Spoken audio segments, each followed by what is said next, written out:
Hi guys, my name is Milan and welcome to the Tokudart, and this time we are looking at Kamen Rider Geats. So, let's not get into it because I need to explain why I haven't made a video in 3000 years.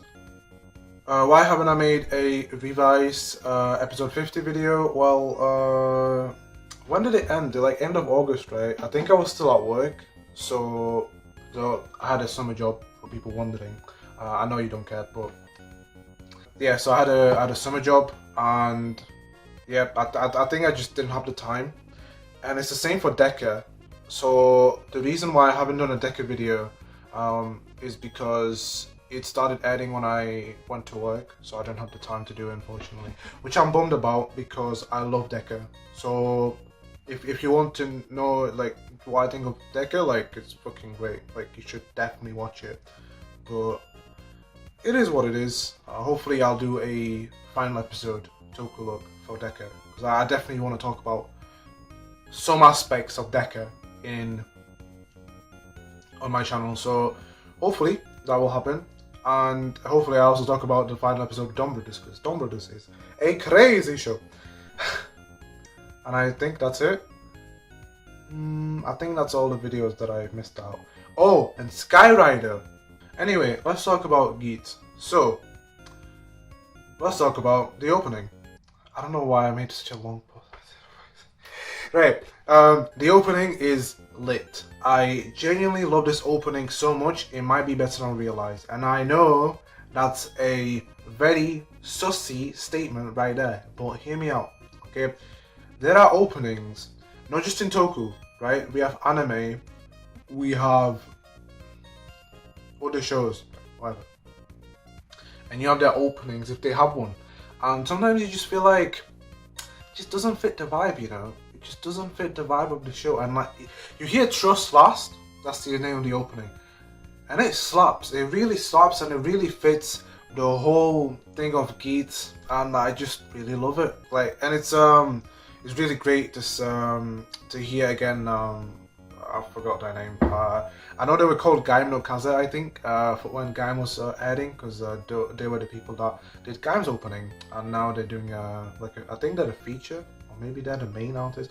Who cares, right? They're one of the artists that sing Trust Last, and yeah, it's a pretty lit opening. Again, one of the best openings I've heard in a while. Like this year has had some pretty fire openings for like Toku in general. So just give them to me. Give them to me. I want more. I want more good music. Except for some of that revised OST. My boy, what the fuck is that, man? But anyway, let's talk about the characters. So first of all, our protagonist, Ace. Now, Ace is an interesting fella right here, because he has won the Desire Grand Prix many times, as we have seen in the first episode. And his Desire card said that he wanted to be a celebrity. Now, here's my question. What does Ace actually want, right? His Desire card said that he wants to be a celebrity. Okay, that's cool and all, you little Sherlock Holmes. You know who I'm talking about, okay? If you're seeing this video, which you're not, but shush. His desired card did say that he wants to be a celebrity. However, he has the control of a world, so he can basically do anything. We saw in episode 5 that he wanted to renovate this house for his show, whatever, right? Okay, that's celebrity like stuff, but he can literally do anything he wants if you think about it. So it makes you think he has the access to do whatever he wants. What does he want to do? What can he do? Like, are there any restrictions? You know, and that's something that I can talk about in the plot, like all the mystery of the Desire Grand Prix and stuff. But yeah, so it makes you think, like, what does he actually want to do in this world, like, this world that he created? And I also want to talk about the fact that he is, like, is he a good person, right? Because some of the things that he has done, right, in the first few episodes may seem as quite scummy, right?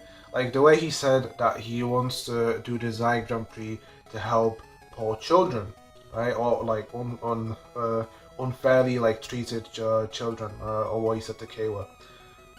And then he said, oh, I just wanted to boost for him so I can get more points, right? So it just makes you think, like, yes, what he did was scummy, but what happened then at the end of the episode, like, he did a good thing. So it just makes you, like, it wasn't related to why he did the thing to Cable, but he did do a good thing. So it just makes you think, is he a good person, or is he just really just trying to win the Grand Prix so he can be a fucking celebrity again, you know? I don't know. I don't have all the answers, guys. So hopefully some of you guys can think of some answers, maybe. I don't know. Kayla. So this man right here, is he the main character? Is he the main character, guys? Because it's another Haruka situation from Dumb Brothers, right? You see the first episode and you focus about Haruka. You don't focus about Taro. So it makes you think, is Haruka the main character of the show? She technically is, she technically isn't, right? Because most of the time nowadays you focus about Tsubasa, so it's a bit... But it's not about Dumb Brothers. With the Geats, I mean, we've been following Neon for episodes 3 and 4. 5 and 6 is going to be about, what's his name? Michinaga. So, like, I don't know. Is he the main character? I don't know. But I'll say this. He had a funny scene in episode 5. Because he said to Michinaga that he's like really lonely or something. I don't know the whole context, but it was just like I read the subtitle and I was like, what? Like, what? It's not like it was unexpected from him, but it was just something that just threw me off when he said it. I don't know if he was trying to take the piss or just like trying to be like passive aggressive to him, because he really backed out like really quickly when Michinaga started like approaching him. So it was kind of interesting to see that, but. Yeah, I mean, from what we know, he's unable to get a job because he's all peace and vibes, and he lives with his sister, who, funnily enough, her actress is the sister of Haruka from Dumb Brothers. So, quick fun fact for all of you. But yeah, let's move on to Neon, who is my favorite character as of now. It might be Michinaga next episode. I don't know, man. But yeah, Neon, she had the best woman in Geats so far, where her mum. Right? Can we talk about that one picture with Ace and her mum? That's a bit weird, bro. What was happening in that? Okay, I need context. I really don't. But the moment where Neon grabs a hold of her mum's arm because she was going to slap her, right? Her mum was going to slap Neon again, and she was like, "Listen, one day I'm gonna leave this house, and you're not gonna be able to do anything about it." And I was like. Bravo, bravo. That's what I wanted. That's what I wanted. You know what I did not want? Her desire card. Because I'll be honest, her wish, it was just a bit, I'll be honest, it was a bit cringe. Okay? For her to find a soulmate. I think, like, the deep moments where she was like, oh, like, finding a soulmate and stuff like that, it was fine, right? But it just didn't fit the whole, like, backstory of Neon. Like, where does that go, right? Maybe it's supposed to be something along the lines of, you know, her parents are not loving, so she wants to find a loved one. So okay, I can see that. But to me, I don't know. When I just first saw that, it just felt a bit weird to me. I don't know, but maybe we'll find a bit more about that in the future. Okay, don't come at me, haters. Don't come at me, haters, because I love the show. Okay, I love the show. But I will say she had the most amazing like scenes so far. Like episode 4, well, it might be my favorite episode. I liked episode 5, but episode 4 was so good. Can we talk about the henshin where she jumped off? She jumped off the building, and then as she was doing the henshin, she was like falling down, and her helmet was put on. Bro, that was so good. Like the CGI in that episode. Can we talk about that as well? Like that was so good.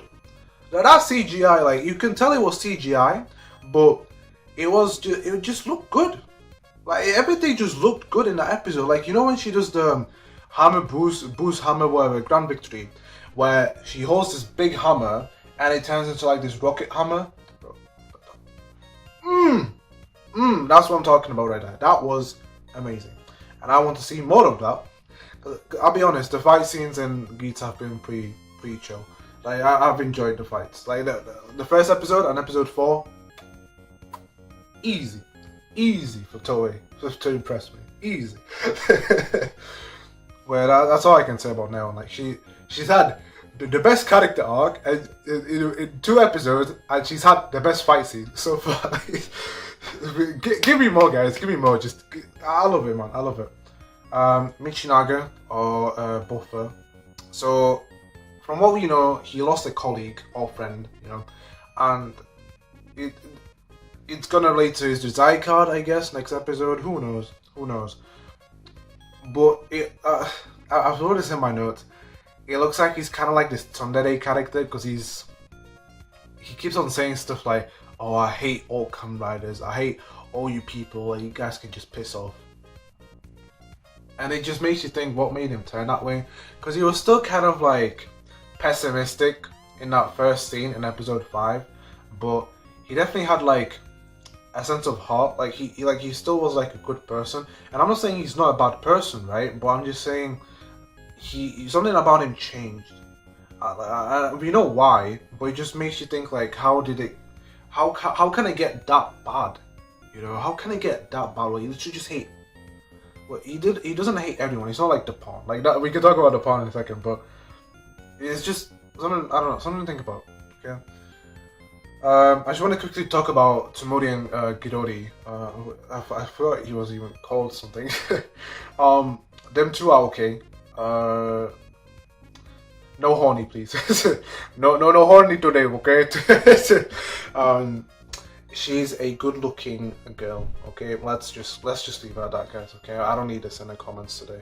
But Gidori is just apparently he wasn't Wizard, but I haven't watched Wizard, so who cares, innit?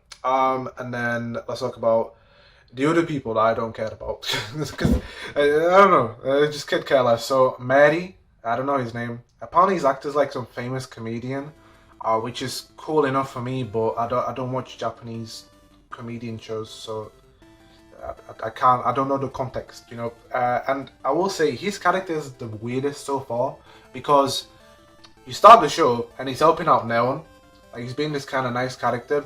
Then she gets zombified in episode 3 and he's like being all like throw you away, like he doesn't care about her, and that's a bit weird. And now he's doing this kind of the shady deal with Michinaga at the end of episode 5. So how did that shift happen? How did that happen? Okay, it's for me that's a bit weird, and it just kind of doesn't make sense. So I wonder what's happening. Maybe we'll get some details on why he did what he did. Okay, yeah, that's all I can say. The pawn had a very interesting scene where he was basically being the edgy guy, right? He says that he hates everyone. His life went to the worst, and he had this very interesting scene where he lost the Kamen Rider title. Tomori literally just removed it from him, and he was laughing like evil laughter, and it was weird. It was weird. He might be a character that returns. You never know. But whatever happens to him, it's gonna be something. It's gonna be something. I'm telling you now. I'm expecting something. If nothing happens, okay. But from the way that he came off the show, it seems like he's gonna come back, and he's gonna come back better than ever. I'm telling you now, I'm expecting some litty stuff. Gimpen, yeah, rest in peace, my brother. That's something I could talk about with Ace, like again, like, because I said like he did a good thing. So he said to Keiwa that he's helping the little kids or whatever, then he tricked him, and yet when Gimpen died, he funded his child's funds for the surgery. So that's like another thing. That's what I'm saying. Like, is he a good character or not? But yeah, it makes you.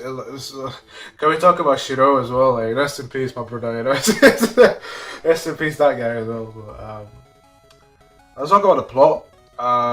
What is the plot? What is the plot? Right. So we're trying to unfold this whole Desire Grand Prix thing, and here's something that I want to bring up. And that is the fact that some people are tired of we're trying to find out this whole organization stuff thing. We're trying to break it down, why they're so shady. Let me say this about Geats, right?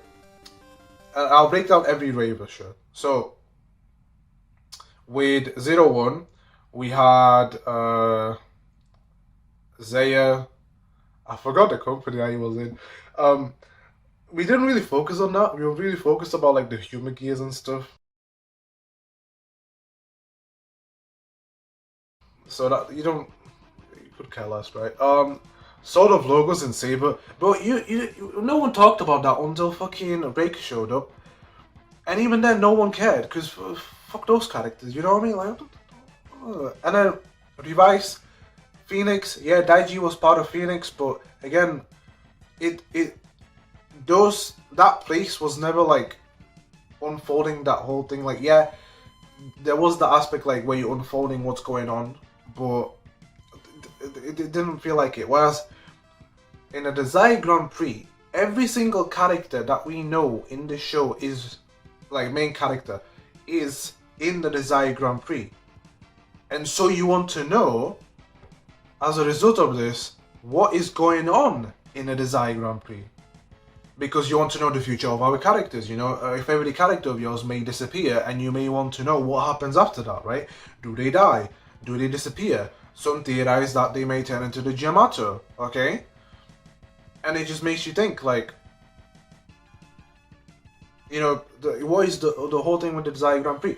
And that's why I think it's an exception for this year. It's an exception for this year as to the whole unveiling of this shady organization. Or it might not be a shady organization. You never know. You never know. It might do a plot twist like that. I also want to mention the fact that what was the fucking game? Concentration. I never heard of this card game, I'll be honest. But Ace figures out how to solve, like how to gain points. And so let me specify, like he figures out. So he doesn't know. So that means that every single Desire Grand Prix has had a different game mode.